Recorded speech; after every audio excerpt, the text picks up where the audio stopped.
Assalamualaikum warahmatullahi wabarakatuh. Shalom, Namo Buddhaya, salam kebajikan, salam sejahtera untuk kita semua. Om Swastiastu. Perkenalkan, saya Niputu Cahyani Putri Utami, dosen pada Fakultas Bahasa Asing Universitas Mahasaraswati Denpasar, program studi S1 Sastra Inggris. Pada kesempatan ini, izinkan saya menjelaskan salah satu mata kuliah yang saya ampu, yakni mata kuliah sinteks dengan menggunakan metode DIA atau Delivery Interaction Assessment. Metode DIA merupakan pendekatan dalam pembelajaran yang menekankan pada 3 aspek utama, yakni cara penyampaian materi atau delivery, interaksi antara pengajar dan peserta didik atau interaction, serta cara mengevaluasi pemahaman peserta didik atau assessment. Video ini disusun untuk memenuhi salah satu syarat kualifikasi sertifikasi dosen tahun 2025, berupa pernyataan diri dosen dalam unjuk kerja Tridharma Perguruan Tinggi atau PDD UKT-PT, khususnya dalam aspek pengajaran. Mata kuliah sinteks merupakan salah satu mata kuliah wajib yang harus ditempuh oleh mahasiswa semester 5 dengan bobot 2 SKS. Mata kuliah sinteks merupakan salah satu mata kuliah kajian linguistik yang membahas struktur internal kalimat suatu bahasa beserta kaidah yang mengatur hubungan antar unsur dan elemen dalam konstruksi sintaksis.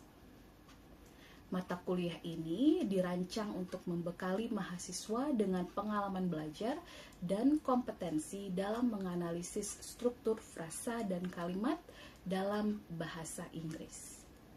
Fokus utama mata kuliah ada pada pemahaman teori sintaksis serta penerapannya dalam analisis struktur kalimat melalui diagram pohon atau hierarchy tree diagram.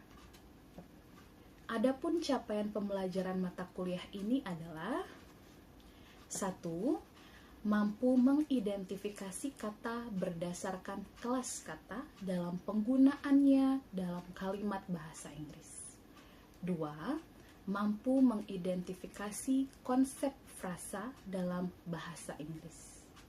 Selanjutnya, mampu mengidentifikasi dan menguasai konsep constituent structure suatu kalimat dengan menggunakan metode bracketing and labeling, dan tree diagram. 4. Mampu mengidentifikasi jenis kalimat bahasa Inggris berdasarkan struktur klausa pembentuknya. 5.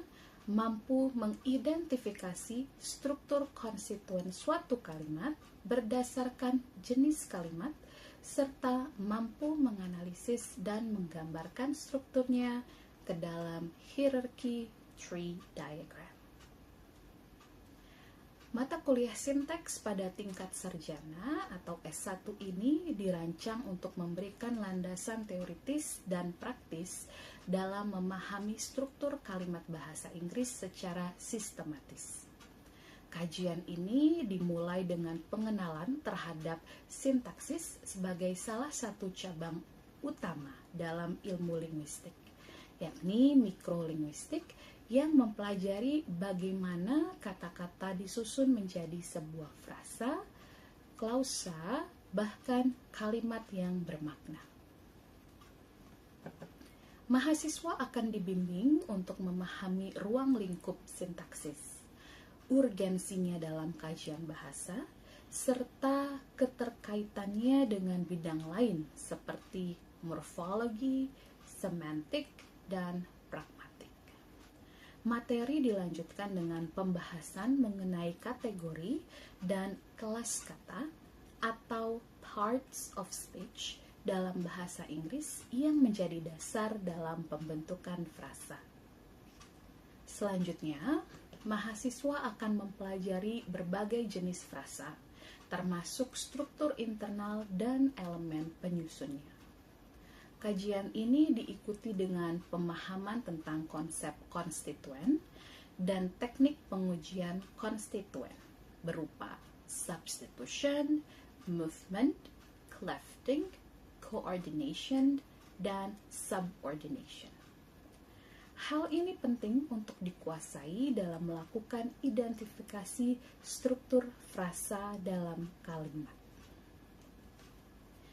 Dengan memahami dan menguasai hal tersebut, mahasiswa mampu memiliki keterampilan menganalisis dan merepresentasikan struktur sintaksis suatu kalimat dalam hierarki tree diagram, dan mampu menggambarkan hubungan antara unsur kalimat seperti main clause, subordinate clause, specifier, dan adjunct dalam frasa dan klausa.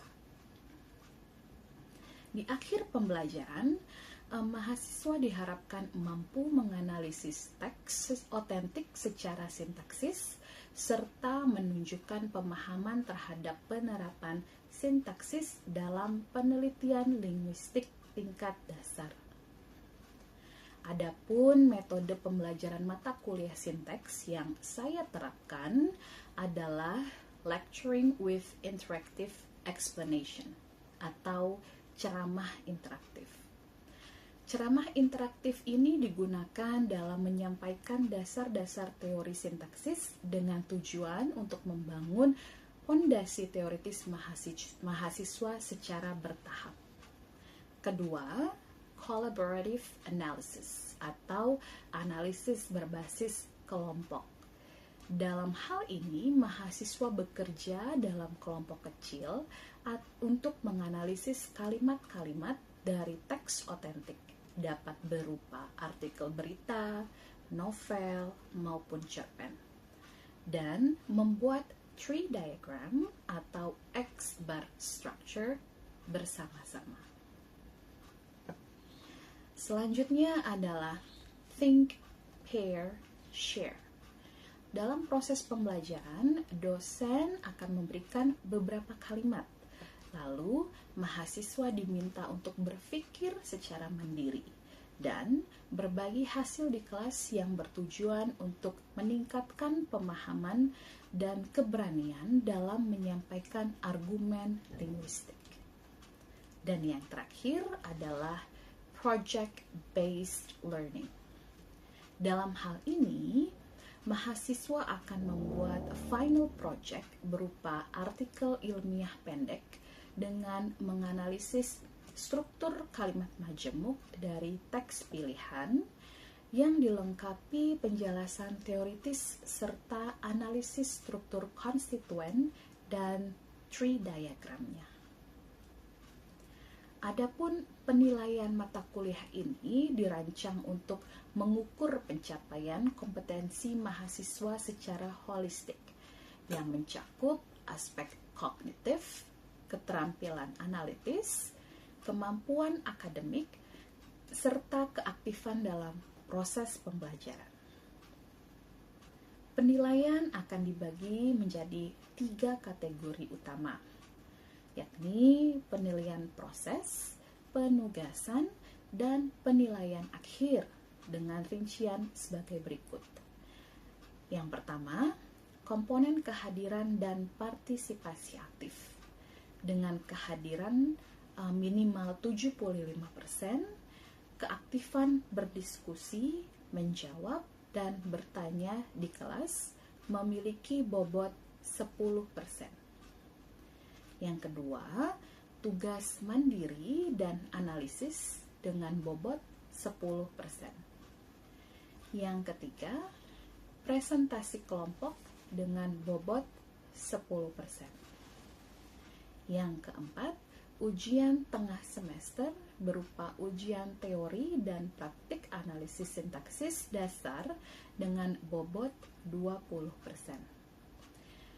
Yang kelima, ujian akhir semester, yakni ujian tertulis berbasis studi kasus dan analisis sintaksis lanjutan dengan bobot 25%.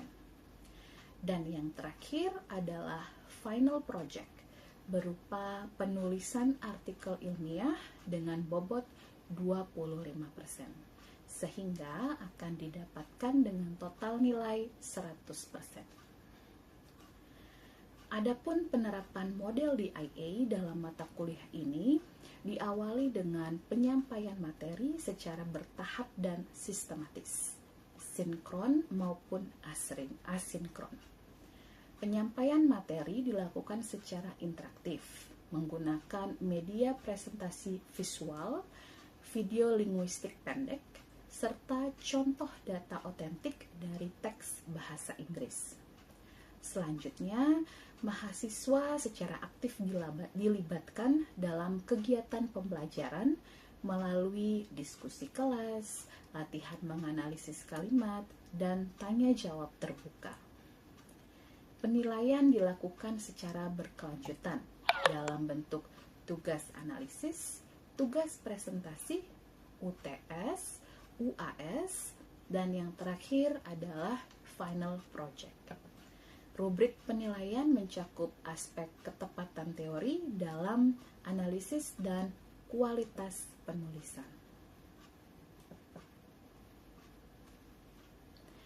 Demikian informasi yang bisa saya sampaikan mengenai mata kuliah sinteks untuk mahasiswa program studi S1 Sastra Inggris, Fakultas Bahasa Asing Universitas Mahasaraswati Denpasar. Berikutnya merupakan cuplikan dari proses pembelajaran yang saya laksanakan secara sinkronus tatap muka di ruang kelas. Terima kasih dan selamat menyaksikan. Good morning, everyone. Good morning. How are you this morning? Right. I can't hear you. How are you this morning? Great. Okay, good. So I'm glad to meet you this week, and we're talking about our next material. Okay, so our next material is about compound sentence and its syntactical analysis or syntactic analysis. But before we start our material, our lecture today, I'd like to invite you to thank to the Almighty God for His blessing that we can gather around to do this lecture.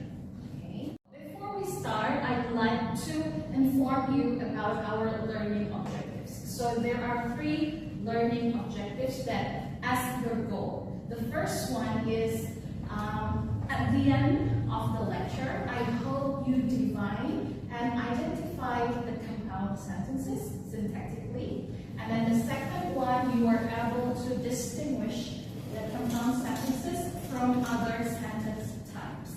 And the last one is you're able to analyze as well as construct the syntactic structure by using constituent analysis and construct the tree diagram. Okay, are you ready? Yes, ma'am. Okay. Now, before we start, I'd like to ask you questions. Last week, we've already talked about types of sentence based on their clause structure. Do you still remember how many types of sentences based on their clause structure? Anyone? You still remember? Yes, Krishna? As I know, India has two types of these sentences. The first one is simple sentences, and the last one is multiple sentences. Great. So there are 2 types of sentences based on their clause structure. The first one is simple sentence, and the second one is multiple sentences. Multiple sentences could be divided into 3 types. They are compound sentence, complex sentence, and compound complex sentence. Okay, good. Thank you, Krishna. Next question. Do you still remember about simple sentence? How many clouds you can find in simple sentence? Anyone? Yes, Krishna, again please. In simple sentence, only have one independent clause in the structure. Yes, so simple sentence is a sentence that consists of one independent clause. Okay, good.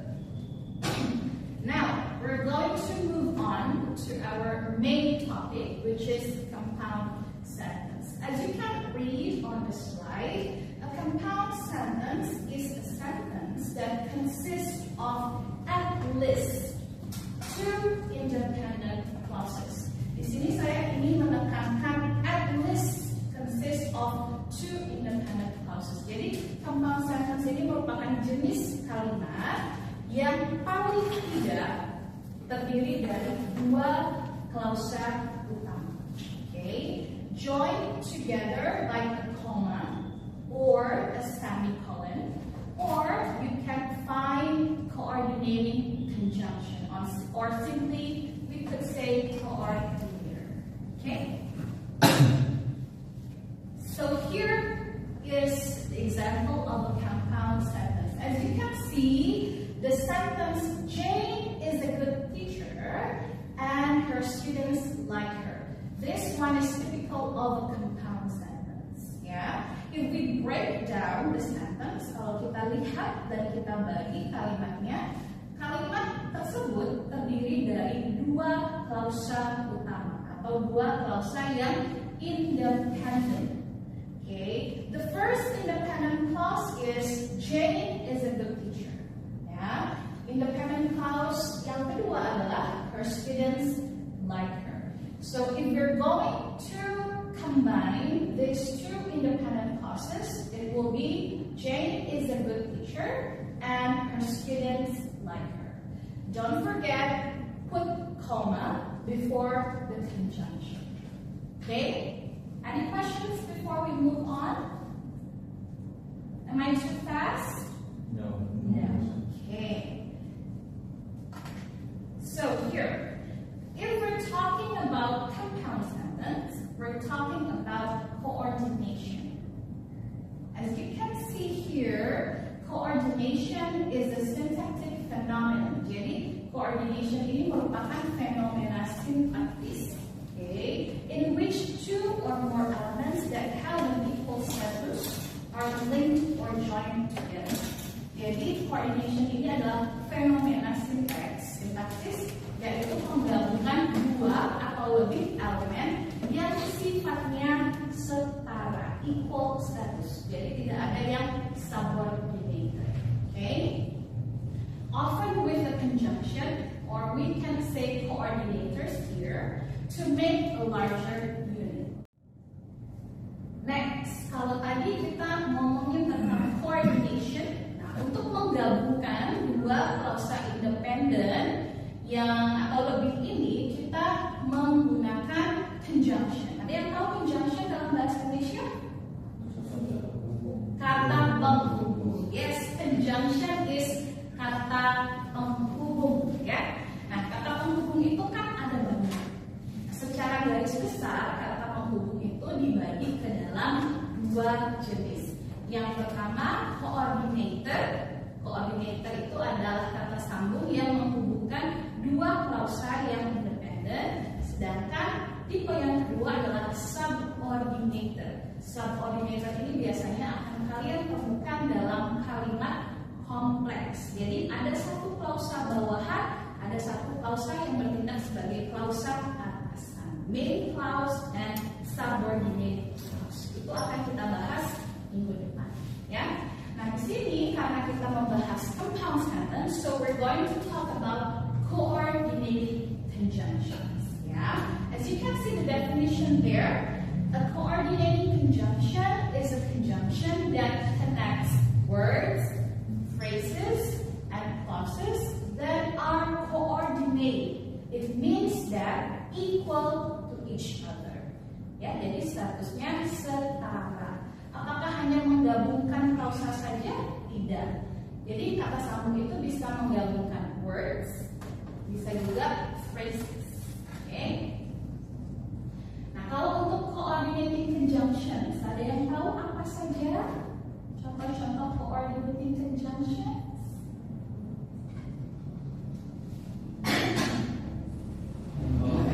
Fanboys, yes, fanboys, ya.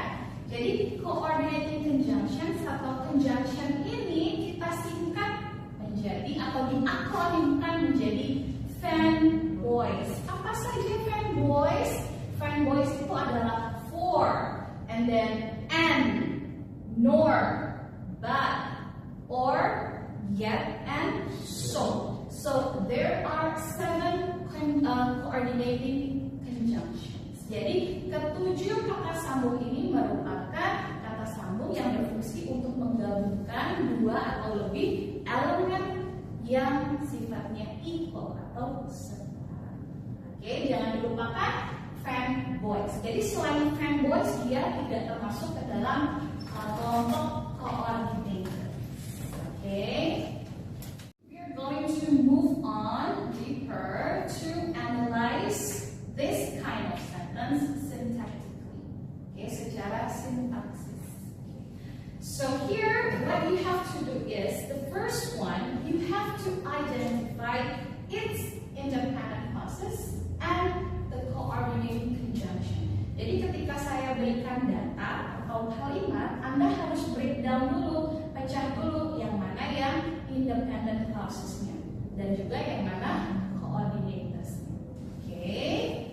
Then constructing the tree diagram can be very helpful for you to visualize or representing the hierarchical structure of the sentence. Jadi kita akan lihat bagaimana data yang Anda punya atau kalimat yang Anda punya itu secara hierarki struktur dalam sebuah tree diagram atau diagram pohon.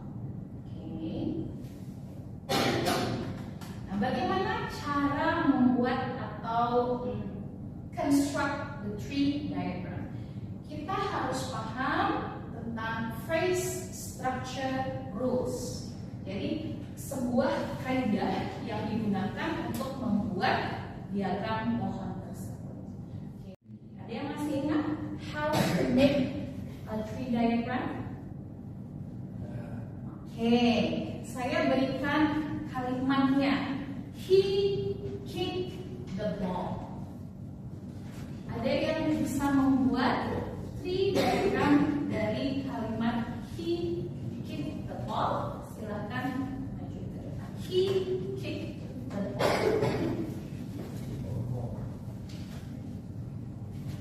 Itu kalimat sederhana ya, simple sentence. He kicked the ball. Anyone? Okay, please.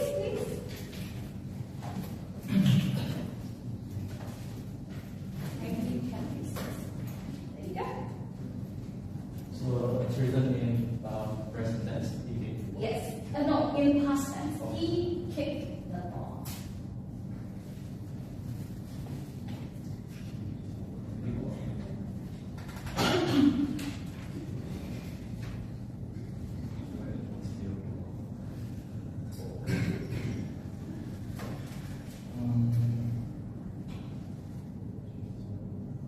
Good.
susunan dari gramatikal kalimat ini adalah subject, verb, dan object.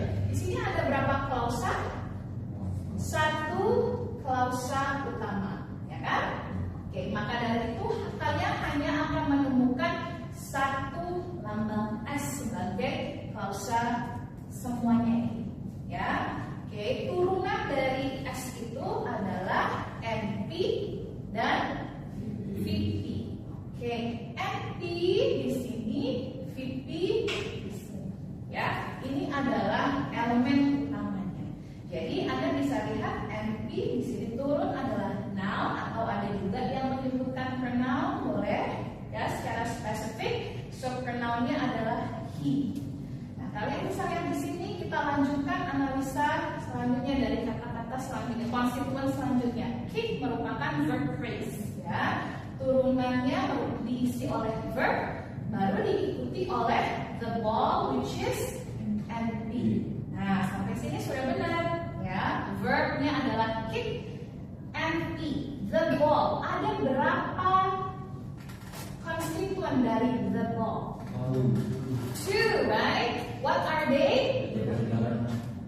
Okay, the and ball. The itu pas katanya apa? Article. Ball is a noun. Jadi di sini tidak bisa langsung diturunkan. Jadi you have to define. Ternyata NP yang kedua ini terdiri dari 1 artikel dan 1 noun. Yang ini adalah modifiernya, yang ini nounnya. Jadi so article for the and ball for the noun. Okay, good. Okay, thank you. Let's discuss for sentence number 1. Tom likes coffee and Mary likes tea. So there are 2 independent clauses. Okay, so this is S, 2 independent clauses. Good. And B, 50. Yes. Okay. No problem. So number 1 is correct. Thank you. Daftar hadirnya and do the assignment. So there are 2 assignments that you have to do and submit it through our LMS. The first one is I've given you the data, so there are 10 data or 10 sentences. So you have to analyze the constituent structure as well as construct the tree diagram also.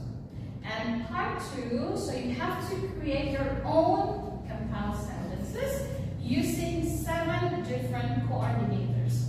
So there will be 7 sentences complete with their analysis with the tree diagram. Okay? Is that clear enough for you? Okay.